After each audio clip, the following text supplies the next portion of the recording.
हाय बच्चों, आप सभी का स्वागत है इस YouTube channel knowledge is power में।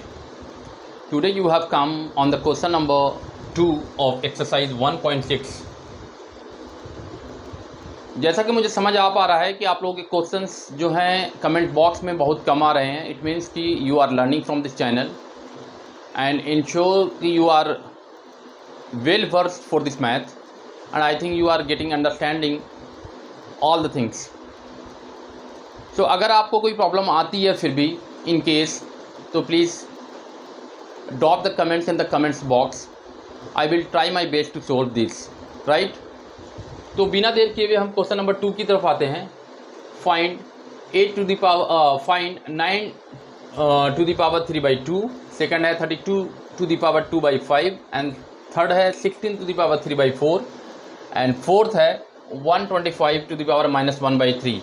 यानी ये 4 क्वेश्चन है। 4 क्वेश्चन को हम भी लॉ ऑफ एक्सपोनेंट्स के वे में सोल्व करेंगे। लॉ ऑफ एक्सपोनेंट्स को हम बिल्कुल ऊपर में लिखे हुए रहने दिया फॉर्मूले को, ताकि आपको समझ में आ पाए कि अगर इनटू होता है तो हम प्लस में होता है इनके पावर, अगर इस तरह का पावर होता है तो इनटू में होता है, अगर डिवाइडेड में होता है तो माइनस में चला आता है, अगर दोनों के बेस अलग अलग हैं तो दोनों ही मल्टीप्लाई हो जाता है, एक पावर रह जाता है, केवल नीचे है तो ऊपर जाते वक्त माइनस हो जाता है। ये लॉ ऑफ एक्सपोनेंट्स है। अगर लॉ ऑफ एक्सपोनेंट्स आपको क्लियर है तो आपको क्वेश्चन बनाने में कोई प्रॉब्लम नहीं होने वाली है। तो हम क्वेश्चन की तरफ आते हैं। क्वेश्चन 2 यहाँ पे लिखा हुआ फर्स्ट में 9 3/2।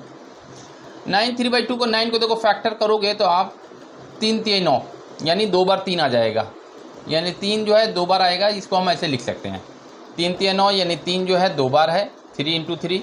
और ये यहाँ 1 अगर देखोगे यहाँ a और a दोनों एक है, यहाँ एक है यहाँ एक है, तो एक और एक दोनों मिलकर क्या हो जाएगा 2 हो जाएगा, 3 वहीं पर आ गया। तो ये भी लॉ ऑफ एक्सपोनेंट है 3/2।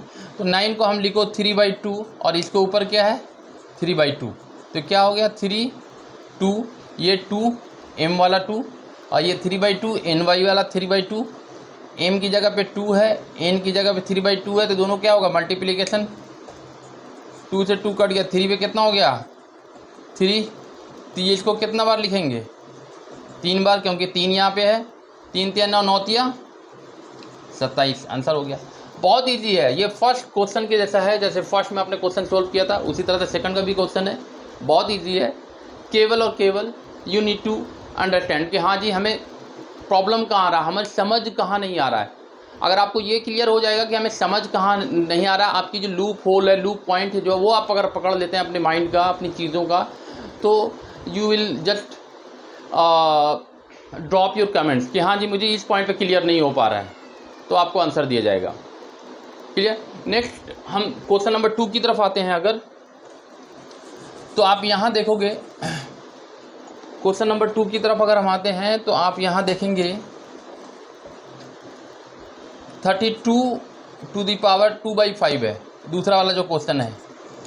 तो 32 को भी उसी तरह से फैक्टर करो, प्राइम फैक्टर। 16 दूनी 32, 2 × 16, 2 × 8, 2 दूनी 4, 1 2 3 4 5 है, यानी 32 को हम 5 बार लिख सकते हैं। 2/5 ऊपर में पावर है, ये क्या होगा मल्टीप्लाई होगा। यहाँ पे m × n होगा पावर, 5 × 2/5, 5 से 5 कट गया, 2 पे पावर कितना है 2। ये कितना बार 2 लिखा जाएगा 2 बार, क्योंकि 2 आ रहा, 2 दूनी 4, ये हो गया आंसर। तो ये बहुत ईजी है। इस तरह से आप थर्ड और फोर्थ क्वेश्चन को आप खुद बना के फोर्थ में बना देता हूँ। फोर्थ में थोड़ा सा चेंजेस है तो मैं फोर्थ बना देता हूँ ताकि आपको समझ आ जाए फोर्थ में क्या है। फोर्थ में जो है ना, ये जो फोर्थ है, ये फोर्थ में माइनस में है पावर 125 to the power -1/3। जब भी माइनस में होगा देखो यहाँ पे n जो है ऊपर में माइनस में गया, इसका मतलब n कहाँ था a to the power n जो है वो माइनस में लिखा है इसका पावर, ये तब जब नीचे में था। ठीक उसी तरह से जैसे यहाँ पे a to the power n जब ये ऊपर जाता है तो a to the power -n है। तो आप देखो कि यहाँ a 125 है, -n यानी -1/3 है। तो हम इसको पहले इस फॉर्म में बना दो, तो क्या फॉर्म हो जाएगा जी 1/125 1/3 यही होगा। 1 तो वैसा ही रहेगा। 125 का मतलब क्या हुआ 5, इसकी फैक्टर तोड़ोगे अगर 25 5 125, 5 25 5 कितना बार हो गया 3 बार। तो ये हो गया आपका, यहाँ एक तो वैसा ही रहने दो जैसे ऊपर में है, ये हो गया 5 पावर 3 और ये 1/3 ऐसे है तो 1 हो गया। ये 3 और 1/3 क्या होगा, मल्टीप्लिकेशन हो जाएगा। 3 से 3 कट गया, 5 पे क्या हो गया, पावर 1। इसका मतलब क्या हो गया जी, 1/5 की पावर 1। ये जब ऊपर जाएगा, जैसे ये है a to the power n 5 to the power 1, जब ये ऊपर जाएगा तो माइनस में लिख जाएगा, तो 5 - 1 हो गया।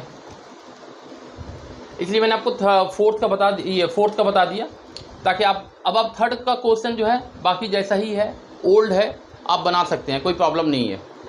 इन केस कोई प्रॉब्लम होता है तो आप मुझसे पूछ सकते हैं। Okay, thanks.